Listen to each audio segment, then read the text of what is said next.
Assalamualaikum warahmatullahi wabarakatuh. Kembali lagi di channel Suara Mistis. Channel yang menyuguhkan tentang cerita-cerita mistis dan cerita horor yang diangkat dari kisah nyata maupun dari cerita fiksi yang bisa kita ambil hikmahnya dari cerita atau narasi berikut ini dengan nama tokoh dan tempat yang sudah kami ganti. Dalam tayangan kali ini, kami akan menceritakan tentang pesugihan penjual bakso 5 rasa. 1 rasa untuk mereka yang sudah mati. Rel tua itu sudah lama tak dilewati kereta. Rumput liar tumbuh sembarangan di antara balok kayu yang mulai lapuk.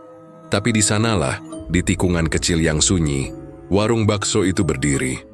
Dindingnya dari kayu lapuk, atapnya dari seng berkarat, tapi setiap sore hingga tengah malam lampunya menyala kuning temaram, menggoda mata siapapun yang lewat untuk mampir. Namanya tak pernah ditulis, tapi orang menyebutnya bakso 5 rasa. Tak ada yang tahu siapa yang pertama memberi nama itu. Tapi setiap orang yang pernah mencicipi kuahnya, yang kental, panas, dan beraroma rempah remang, selalu bilang rasanya aneh tapi bikin kangen. Seperti cinta pertama yang salah waktu. Seperti luka lama yang dibuka perlahan, tapi ingin terus diingat. Pemilik warung itu, Sari, adalah perempuan muda yang tak banyak bicara. Rambutnya panjang selalu dikuncir separuh. Tumasnya sipit Nawi menusuk. Ia jarang tertawa, tapi seketika suatu ternyem, ada sesuatu yang membuat leher tengkuk merinding. Senyumnya seperti pelan-pelan membuka jendela ke masa lalu, yang mestinya dikunci rapat. Ia tinggal sendiri di rumah kecil di belakang warung, katanya dulu bekas pos jaga rel yang kini tak dipakai. Tak ada yang benar-benar tahu dari mana ia datang, atau bagaimana bisa betah tinggal di tempat seperti itu. Tapi yang paling aneh dari warung Sari, bukanlah rempahnya, bukan pula senyum dinginnya, melainkan 1 kursi kayu di pojok, yang selalu dibiarkan kosong. Bahkan ketika pengunjung ramai dan orang harus berdiri menunggu giliran, kursi itu tak boleh diduduki. Pernah ada tukang parkir iseng yang duduk di situ saat warung kosong. Ia ditemukan pagi harinya di balik semak rel. Matanya membiru, tubuh kaku seperti habis dicekik sesuatu yang tak punya tangan. Sari hanya berkata pelan, "Itu bukan tempat duduk sembarangan." Setiap Jumat Kliwon, suasana warung berubah. Tak ada musik dari radio, tak ada tawa dari pelanggan. Hanya dentingan sendok dan suara kuah mendidih. Tapi malam itu, suara itu terdengar lebih dalam. Seperti bisikan. Malam itu juga adalah pertama kalinya Bagas datang. Ia penulis dari kota, menyewa rumah kontrakan tak jauh dari rel. Ia bilang mencari inspirasi, tapi wajahnya lebih sering menatap perempuan pemilik warung itu daripada menulis. Ia duduk di bangku tengah, jauh dari kursi kosong. Tapi entah mengapa, saat Sari mengantar semangkuk bakso panas ke hadapannya, Bagas merasa ada yang memandanginya dari belakang. Ia menoleh cepat, kosong. Tapi kursi di pojok itu mengeluarkan uap tipis, padahal tak ada mangkuk di atasnya. "Baksonya, 5 biji?" tanya Bagas gugup. Sari mengangguk. 5, setiap biji punya rasa sendiri. Ia mencicipi 1, lembut, gurih. Yang kedua, agak pedas. Yang ketiga, manis, anehnya. Yang keempat, seperti rasa daging yang sangat matang, seperti sudah disimpan lama. Dan yang kelima, ia ragu. Ada bau amis yang samar, tapi ada juga rasa yang tak bisa dijelaskan. Seperti ada kenangan diteteskan ke lidah. Bagas menelan perlahan, lalu tubuhnya berkeringat dingin, tapi matanya panas. Ia seperti sedang dipeluk kenangan yang pernah ia kubur dalam-dalam. Di sudut warung, kursi itu mengeluarkan suara berderit, padahal tidak ada yang duduk di sana. Sari berdiri diam di belakangnya, menatap dengan mata kosong. Bibirnya bergerak pelan seperti berdoa, tapi bukan doa-doa biasa. Lidahnya menyebut nama-nama yang asing, nama-nama yang terasa berat di telinga. Bagas sempat menangkap 1, Hario. Seketika uap dari semangkuk bakso itu berubah. Dari aroma, sedap jadi aroma, anyir. Tapi hanya sekejap. Lalu semuanya kembali biasa. Bagas ingin bertanya, tapi bibirnya keluh. Ia hanya bisa menunduk. Saat hendak membayar, Sari tak meminta uang. "Kalau kamu masih hidup sampai pagi, datang lagi," katanya lirih, setengah berbisik, setengah menggoda. Bagas pulang dengan langkah gontai. Malam itu ia tidak tidur. Mimpi buruk menghampirinya. Ia berdiri di rel yang panjang, dan dari kejauhan, kereta datang. Tapi tak ada suara, hanya desahan. Dan di tengah rel berdiri Sari, hanya mengenakan kain tipis, tubuhnya basah, rambutnya tergerai, dan ia menangis, tapi mulutnya tertawa. Ketika pagi datang, Bagas bangun dengan keringat dingin, tapi ia tak bisa berhenti memikirkan kuah bakso semalam. Ia kembali malam berikutnya, dan kursi di sudut itu tetap kosong. Tapi kini, ia yakin ada yang duduk di sana. Bagas kembali, meski tubuhnya masih lelah dan matanya cekung karena mimpi buruk yang menolak reda. Kakinya seperti digerakkan oleh sesuatu yang lebih kuat dari logika. Udara sore itu lembab, dan aroma dari dapur warung bakso Sari seperti sudah menunggunya di tikungan.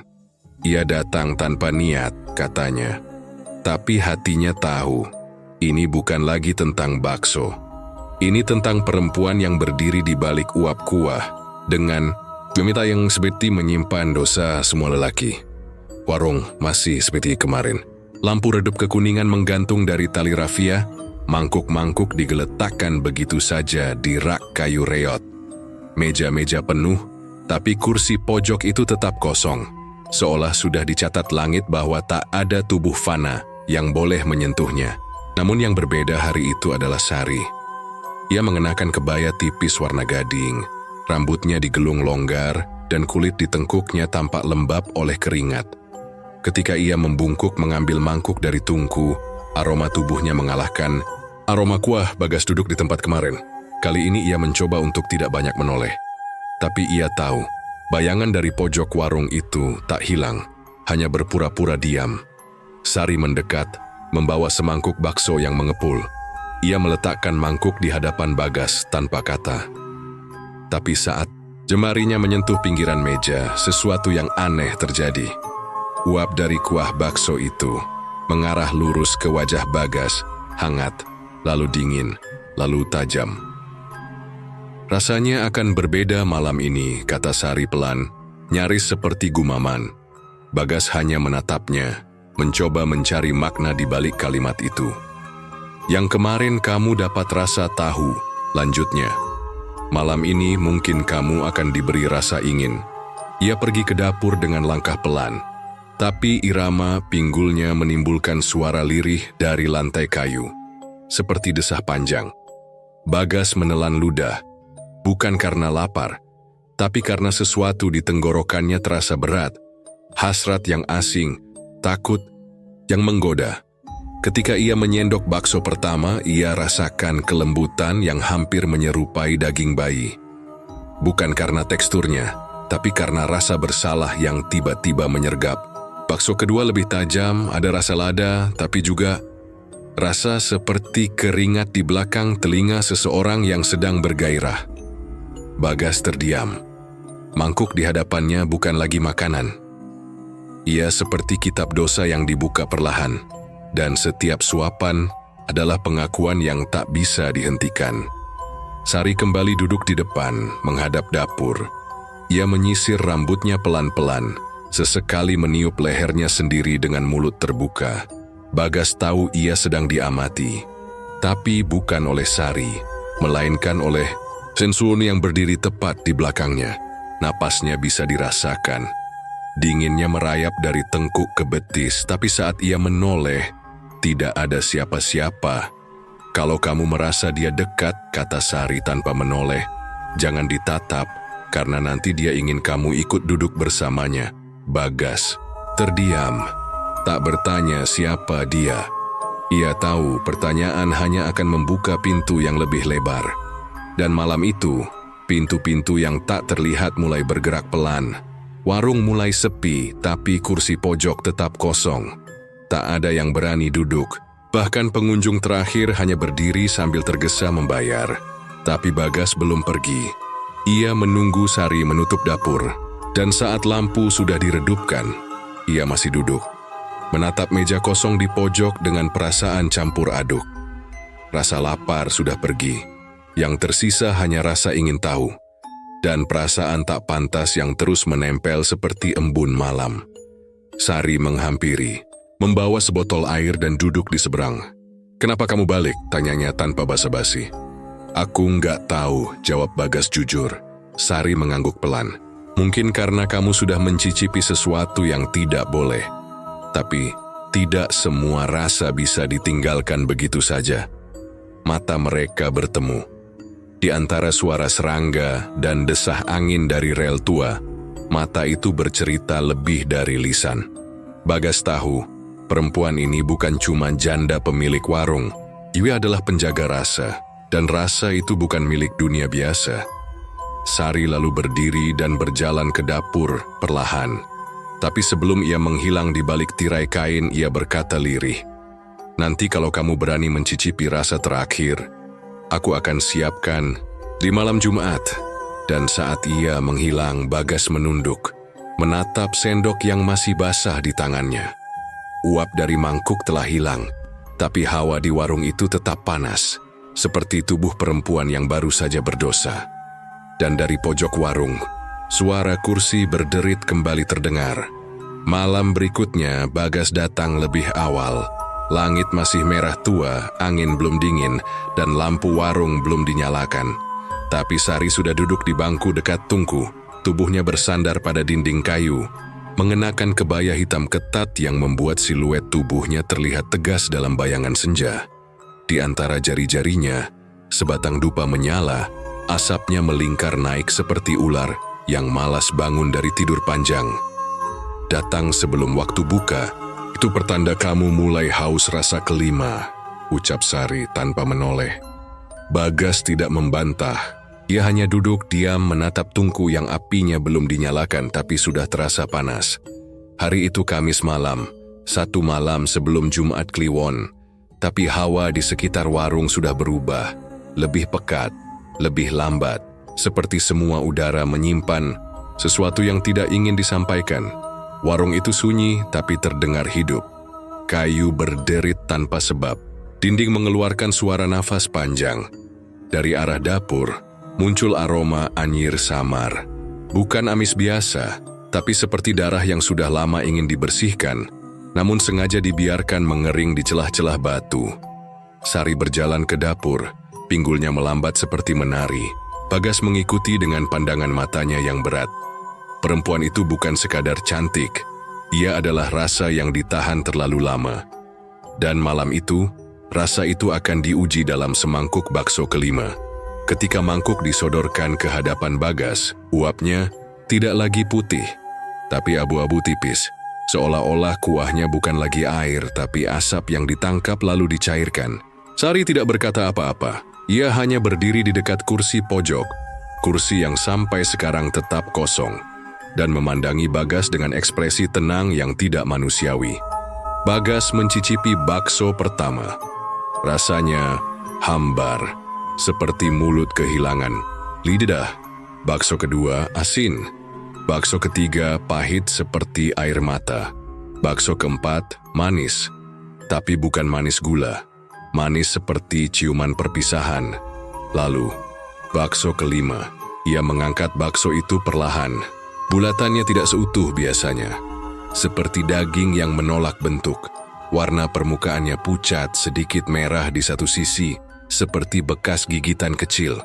Dan ketika giginya menekan lapisan luar itu, suara lirih terdengar di telinganya. Suara perempuan menangis, sangat dekat, sangat pelan. Rasanya tidak bisa dijelaskan. Tapi tubuhnya bereaksi. Telapak tangannya berkeringat. Matanya memanas. Dadanya sesak seperti sedang dicekik rasa rindu pada sesuatu yang tak pernah ia miliki. Bukan rasa bahagia, tapi rasa kehilangan yang membuat ketagihan. Sari duduk perlahan di seberangnya, mengamati tanpa suara. "Kamu merasakan dia," katanya akhirnya, "yang dulu pernah punya rasa tapi tidak diberi tempat." Bagas mengangkat wajah. Rasa kelima itu bukan dari dunia. Itu rasa yang ditinggalkan oleh mereka yang tak sempat menuntaskan. Malam itu warung tidak menerima pengunjung lain, hanya Bagas dan Sari. Dan entitas yang menunggu di kursi pojok yang kini mulai mengeluarkan suara nafas berat, satu-satu teratur. Seperti seseorang yang duduk menahan amarah. Sari menaruh tangannya di atas meja. Jemarinya halus tapi dingin.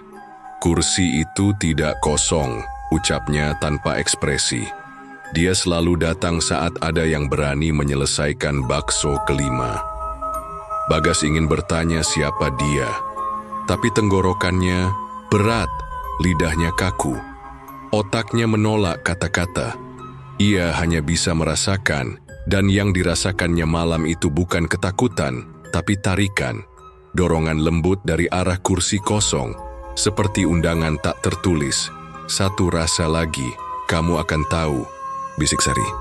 Tapi sebelum ia menjawab, lampu gantung berayun pelan. Uap di atas mangkuk bergeser ke arah pojok warung, dan dari sana muncul suara, bukan teriakan, tapi gumaman, doa, atau kutukan. Dan aroma wangi menyusup di antara bau kuah, aroma bunga, 7 rupa yang belum sempat layu, bercampur amis hangat yang merayap ke dada. Bagas berdiri, tubuhnya gemetar, tapi bukan karena takut, ia ingin tahu. Ia ingin duduk di kursi kosong itu. Hujan turun tipis malam itu, seperti air mata yang ditahan bumi. Suara rintiknya menyatu dengan desah angin yang menyisir warung kecil di tepi rel, mengantar dingin yang menempel lebih dalam dari biasanya. Sari tetap membuka warungnya seperti biasa. Tapi ada satu hal yang tidak biasa. Wajahnya tak menyimpan senyum. Malam itu, ia tidak menyambut siapapun dengan lirikan nakal atau tawa samar. Ia hanya diam, mata kosong menatap pintu warung seolah menunggu sesuatu yang seharusnya tidak kembali. Dan kemudian pintu itu terbuka. Laras. Perempuan itu datang membawa tubuh yang berubah, tapi tatapan yang masih sama. Penuh rasa memiliki dan kemenangan. Ia berdiri di ambang pintu dengan payung basah, mengenakan blazer mahal dan sepatu hak yang tidak cocok dengan tanah becek di depan warung. Ia tidak memesan apapun, tidak menyapa siapapun. Ia hanya berjalan langsung ke bangku paling depan, duduk dan berkata tanpa menatap siapapun, "Jadi kamu masih hidup, Sari?" Bagas yang baru tiba membeku di tengah langkah. Ia belum pernah melihat sosok ini sebelumnya, tapi hawa yang dibawa Laras membuat seluruh ruang seakan kehilangan kehangatan. Kuah dalam panci mendadak tak beruap. Lilin kecil di meja berkedip seperti ketakutan. Dan dari pojok warung, kursi kosong itu mengeluarkan suara tarikan nafas berat, dalam, lambat, dan penuh amarah. Sari tak menjawab. Ia hanya meletakkan sendok kayu ke atas meja dan berjalan ke arah dapur, seolah Laras hanyalah angin, lama yang pernah membuat pintu berderit. Tapi langkahnya lebih berat. Matanya tak lagi menatap lantai. Ia tahu, ini malam di mana masa lalu menyeret dirinya kembali ke rasa yang telah ia tinggalkan. Dengan darah, Bagas duduk di dekat pintu, tak bisa berpaling dari kedua perempuan itu. Dia menatap Laras yang kini membuka ponselnya dan menampilkan foto-foto lama, foto Haryo, suami mereka dulu. Sari dalam foto itu tersenyum lebar, senyum yang belum pernah Bagas lihat dalam wujud nyata. Di sebelahnya Haryo memeluk erat dan Laras berdiri di belakang, tangannya di bahu Haryo, seperti hantu yang tak pernah diundang tapi selalu ada. "Kamu tahu apa yang paling sakit?" tanya Laras, suaranya datar. "Bukan diselingkuhi, tapi dipakai. Aku dijadikan rasa baru oleh lelaki yang sudah kenyang olehmu." Sari muncul dari dapur membawa satu mangkuk kecil. Dia meletakkannya di depan Laras. "Bakso 5 rasa," katanya pelan. "Untuk yang tak pernah benar-benar kenyang." Laras tertawa. Suara tawanya menggema. Tapi dalam gema itu ada suara lain. Tertawa, lalu tercekik, lalu menangis. Bagas melihat uap dari mangkuk itu naik, lalu berhenti di tengah udara, menggantung, dan memutih. Membentuk sosok samar, seorang lelaki, dengan lidah menjulur. Wajahnya dikenal Bagas dari foto. Haryo. Laras menatap uap itu dengan mata melebar. kau pikir aku tak tahu, katanya dengan nada retak. Dia datang ke mimpiku setiap malam, menangis, menyesal, tapi tidak pernah meminta maaf. Dia bilang, kamu masih menyimpannya. Di dapurmu, dalam toples kaca, Sari hanya mengangguk pelan. Karena rasa kelima butuh pengingat, Bagas berdiri. Ia ingin menghentikan semua ini, tapi langkahnya berat.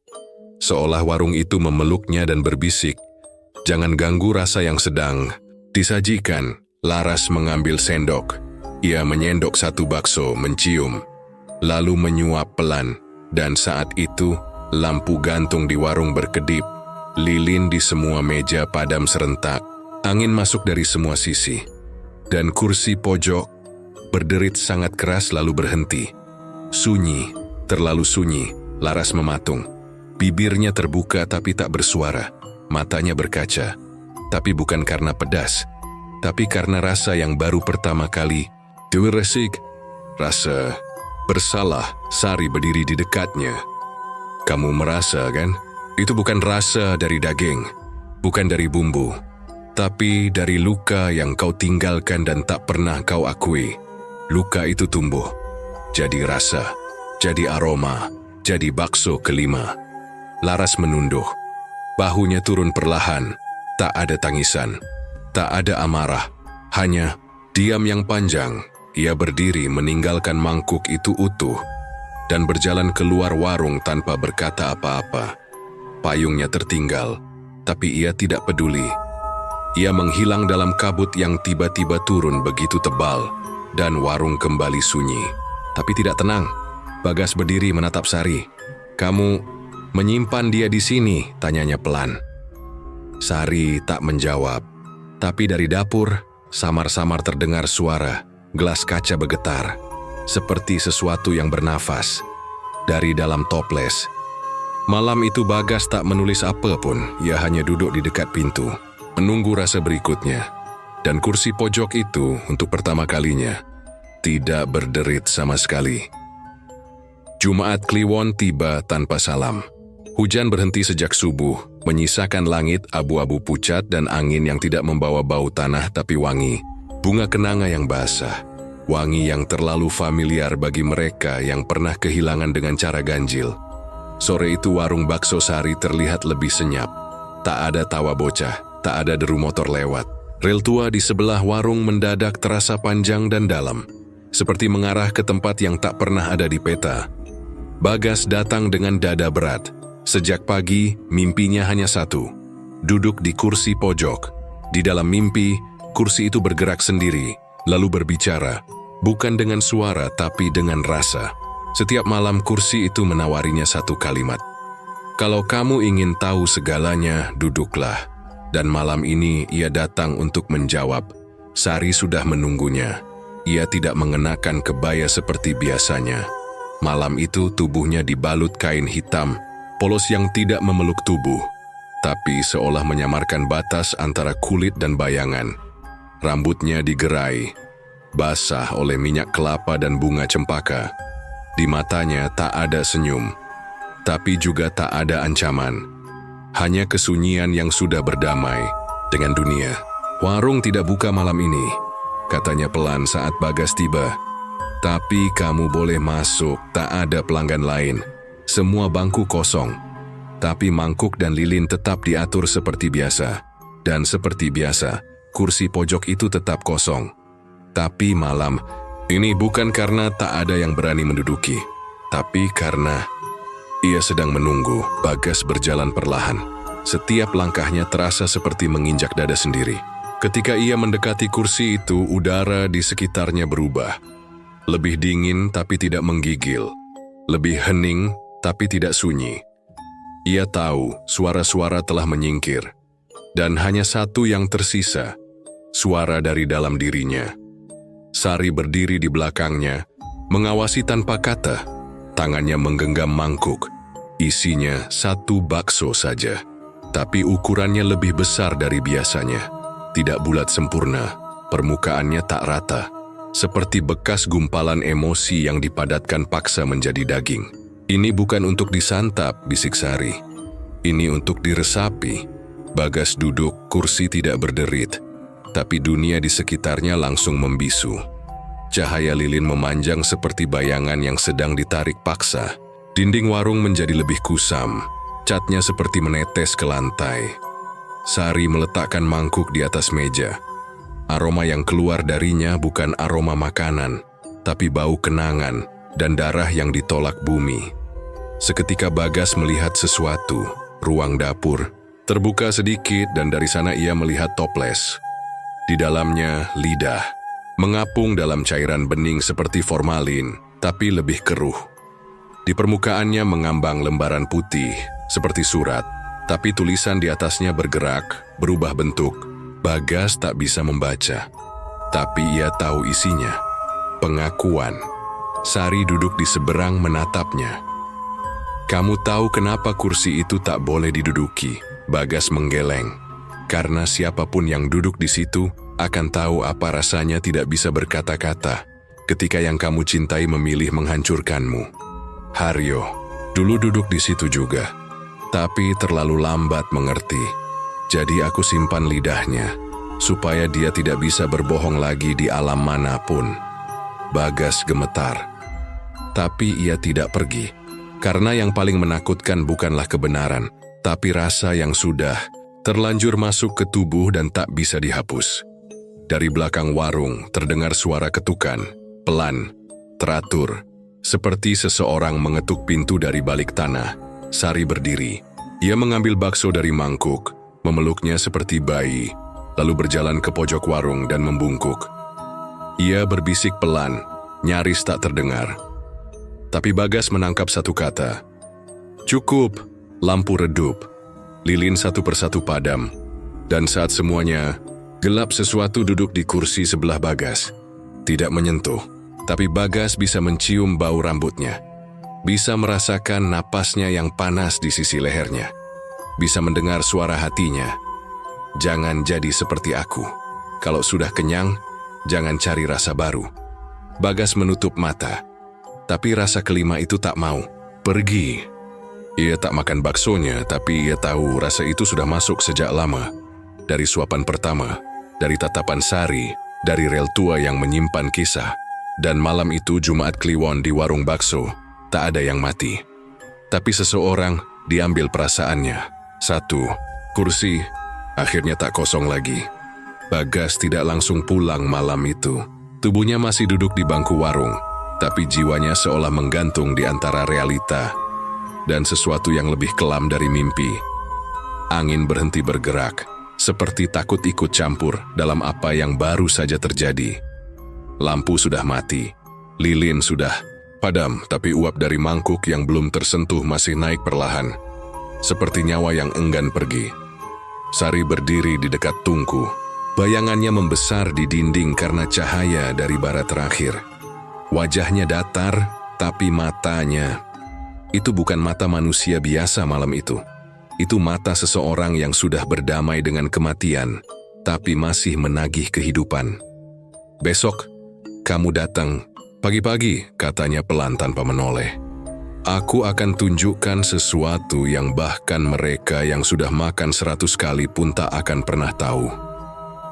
Bagas ingin bertanya, tapi mulutnya terasa tertutup sesuatu. Bukan bisu, tapi tertahan. Ia hanya mengangguk dan pulang dalam keadaan separuh sadar, membawa tubuh yang dingin dan kepala yang panas oleh pertanyaan. Pagi harinya, warung belum buka, tapi Sari sudah menunggu. Ia mengenakan baju kerja biasa, celana panjang hitam dan kaos lusuh. Tidak sensual, tidak misterius, tapi justru disitulah letak ancamannya. Karena misteri sejati adalah yang terlihat biasa, tapi menyembunyikan dosa di balik kesederhanaannya. Tanpa banyak bicara, ia mempersilakan Bagas masuk ke dapur. Bagas melangkah pelan, seperti anak kecil masuk ke ruang larangan. Tapi ruang dapur warung itu bukan seperti dapur biasa. Tak ada lemari pendingin, tak ada timbangan, bahkan tak ada catatan bahan. Yang ada hanya tungku tanah liat besar, tumpukan kayu bakar, dan 4 toples kaca berjejer di atas meja batu. Di dalamnya, daging. bukan daging pasar, bukan daging biasa yang satu terlihat seperti hati tapi terlalu hitam, yang lain menyerupai potongan otot tapi terlalu panjang. Ada satu yang jelas-jelas lidah manusia, Bagas yakin betul. Dan yang terakhir, mengambang merah muda seperti serpihan cinta yang dimutilasi. Sari membuka satu toples, mengambil sedikit daging dari dalamnya. Tangannya gemetar, bukan karena takut, tapi seperti sedang menyentuh kenangan yang menyakitkan. Ini sisa Haryo, katanya lirih. Dia pernah bilang semua perempuan itu sama, cuman daging dengan bumbu yang berbeda. Ia menatap Bagas. Jadi aku buktikan padanya, daging memang bisa dibumbui, tapi rasa hanya bisa dimiliki oleh yang benar-benar mencintai. Bagas mundur satu langkah, bukan karena takut dimakan, tapi karena rasa hormat yang mendadak muncul, rasa pada seorang perempuan yang tidak balas dendam dengan darah, tapi dengan rasa yang dipahat dari luka. Setiap rasa kelima bukan berasal dari tubuh mereka yang mati, lanjut Sari, tapi dari bagian tubuh yang menyimpan dusta paling dalam. Dia menunjuk toples terakhir, yang itu dari Laras. Bukan karena dia jahat, tapi karena dia pernah bilang, dia mencintai dengan jujur. Sari tertawa pelan. Tak ada cinta yang jujur ketika niat awalnya mencuri rasa dari perempuan lain. Bagas ingin marah, tapi kepada siapa? Sari, Haryo, Laras, atau dirinya sendiri? Yang sejak malam pertama sudah ikut mencicipi rasa dari daging yang tak dibeli dari pasar. Tiba-tiba pintu belakang terbuka sendiri. Angin masuk tapi bukan membawa daun. Angin itu membawa suara, rintih, desah, dan nama-nama yang seolah diucapkan oleh banyak mulut dari dalam tanah. Bagas merasa lututnya lemas, tapi Sari tetap berdiri. Tenang, kamu tidak akan jadi korban, katanya. Kalau kamu berhenti mencari rasa baru karena rasa kelima hanya datang kepada yang rakus. Bagas tak menjawab, tapi matanya menangkap sesuatu di bawah meja.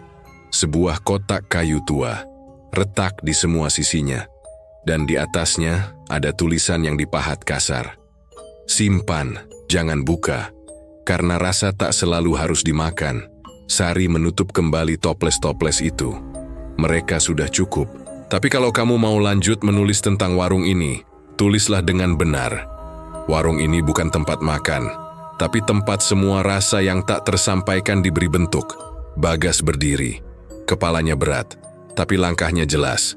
Malam itu, ia tidak datang ke warung, tapi suara kursi pojok tetap berderit, dan seseorang masih menunggu rasa kelima disajikan lagi. Malam itu, langit tak berbintang. Awan hitam menggulung diam di atas warung kecil itu, seakan menyembunyikan sesuatu yang tak ingin dilihat langit.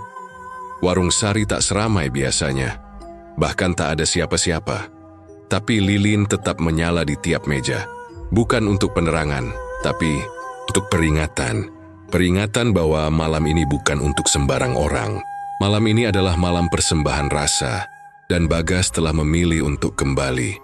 Ia datang dengan jantung berat dan keringat dingin, tapi mata menyala oleh sesuatu yang tak bisa dijelaskan. Hasrat, bukan pada tubuh Sari, tapi pada kebenaran kelima, rasa, yang selama ini hanya disentuh tapi belum ditelan bulat-bulat. Ia tahu setelah malam ini ia tak akan pernah sama. Sari sudah menunggu, kali ini tidak di dapur, tidak di depan tungku.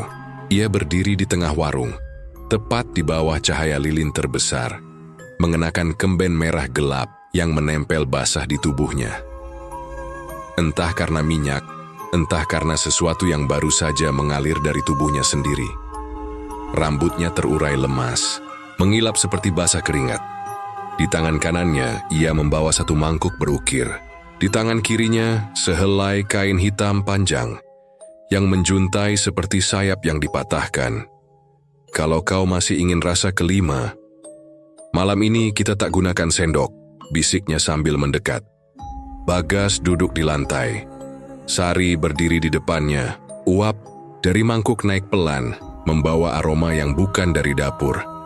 Aroma itu tajam, manis, masam, dan seperti bau tubuh perempuan setelah berkeringat di ranjang, bercampur dengan bau tanah basah. Bukan sekadar bakso. Ini adalah rasa tubuh yang pernah dikorbankan. Rasa daging yang tumbuh bukan dari perut, tapi dari pengkhianatan dan pelukan terakhir. Sari menunduk, meletakkan mangkuk di antara mereka. Setiap rasa butuh tempat menyatu, ucapnya. Dan malam ini tempat itu adalah tubuhku. Ia duduk perlahan menatap Bagas tanpa berkedip. Jemarinya mencelup ke kuah. Lalu ia oleskan cairan panas itu ke tengkuknya sendiri. Perlahan, seperti minyak zaitun yang diusapkan di altar pemujaan. Kulitnya mengilap. Nafasnya mulai berat. Ini bukan makan, katanya. Ini penebusan. Bagas, meski gemetar, mencelupkan jarinya ke mangkuk. Kuahnya panas tapi tubuhnya dingin. Ia oleskan ke lehernya sendiri. Saat kuah itu menyentuh kulit, terdengar suara lirih, bukan dari mulut mereka, tapi dari dinding, dari langit-langit, dari bawah lantai, desahan, lenguhan. Tangisan tertahan. Sari mendekat, tubuhnya menyentuh lutut Bagas. Kita tak akan bersetubuh, katanya pelan dan berat.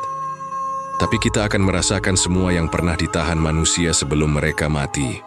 Dari langit-langit warung, satu tetes merah jatuh ke kuah. Seolah ada darah yang sudah menunggu ritual ini selesai.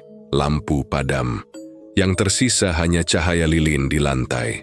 Dan di luar sana, dari rel kereta mati, terdengar suara roda pelan menggerus batu. Seperti kereta yang lewat di antara alam. Sari mengambil satu butir bakso dengan tangan kosong, lalu menyuapkannya ke bibir Bagas. Ia tak membuka mulut.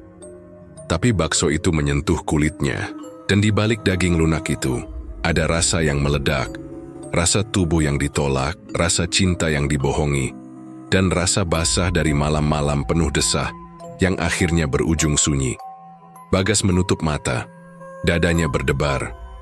Ia tak menyentuh Sari, tapi tubuh mereka menyatu oleh sesuatu yang lebih purba dari seks. Rasa yang disajikan dari darah dan dilepaskan lewat mulut. Dari luar warung terdengar tangisan bayi. Tapi tidak ada bayi. Sari menempelkan keningnya ke kening Bagas. Malam ini kamu akan mimpi buruk, bisiknya. Tapi di dalam mimpi itu, kamu akan tahu siapa sebenarnya yang selama ini duduk di kursi pojok. Ia berdiri, menarik kain hitamnya, menutup mangkuk lilin padam. Dan malam itu Bagas tak tidur, karena rasa kelima bukan lagi makanan, tapi ikatan. Dan siapapun yang pernah mencicipinya, tidak akan pernah benar-benar lapar lagi. Bagas tidak tidur malam itu, tapi tubuhnya seperti tak sepenuhnya sadar. Ia duduk di kamarnya sendiri, lampu mati, jendela terbuka, dan dari luar terdengar suara yang tidak seharusnya terdengar di malam biasa. Suara mangkuk beradu pelan, diiringi, suara desahan lirih dari perut yang tidak lapar, tapi haus sesuatu yang lebih dalam, dari sekadar daging. Kepalanya berat, seakan isi kepalanya mendidih seperti kuah di tungku Sari. Tapi yang lebih menyiksa adalah rasa di lidahnya. Bukan rasa pedas, bukan pahit, bukan amis, tapi rasa perih, seperti bekas luka lama yang tak pernah benar-benar sembuh. Kini menjelma cair dan menetes dari langit-langit mulutnya. Bagas menggigil, tapi bukan karena dingin. Tubuhnya hangat, bahkan peluhnya bercucuran. Tapi jiwanya kosong, seperti bagian dirinya dimakan perlahan sejak bakso kelima itu menyentuh bibirnya. Ia mulai bicara sendiri, menyebut nama yang tidak pernah ia kenal, menyebut Sari, Laras, Haryo, dan satu nama lagi yang tak jelas, tapi terdengar seperti suara dari dasar perut ibunya dulu, sebelum ia lahir. Dan saat mata Bagas terpejam sejenak, ia melihatnya, ruangan warung, tapi kini kosong dengan lantai basah oleh kuah merah gelap dan semua kursi terbalik kecuali satu, kursi pojok itu. Dan di sana, duduk anak kecil, tubuhnya seperti dilapisi darah yang belum kering, matanya kosong, mulutnya mengunyah perlahan, lidahnya sendiri. Bagas terbangun dengan tubuh tersentak, tapi ia tak bisa menjerit, Tenggorokannya kering. Saat ia mencoba bicara, suaranya serak seperti pita, suaranya tak sanggup lagi mengucapkan kata-kata yang biasa. Setiap kata terasa seperti dosa yang harus dikunyah dulu sebelum dikeluarkan. Dan pagi itu, ia pergi ke warung sari. Warung tertutup. Tapi pintunya tidak terkunci. Ia masuk. Semua meja bersih. Tapi kursi pojok tidak kosong. Di atasnya, selembar surat lusuh, ditulis dengan tangan tremor. Isinya pendek.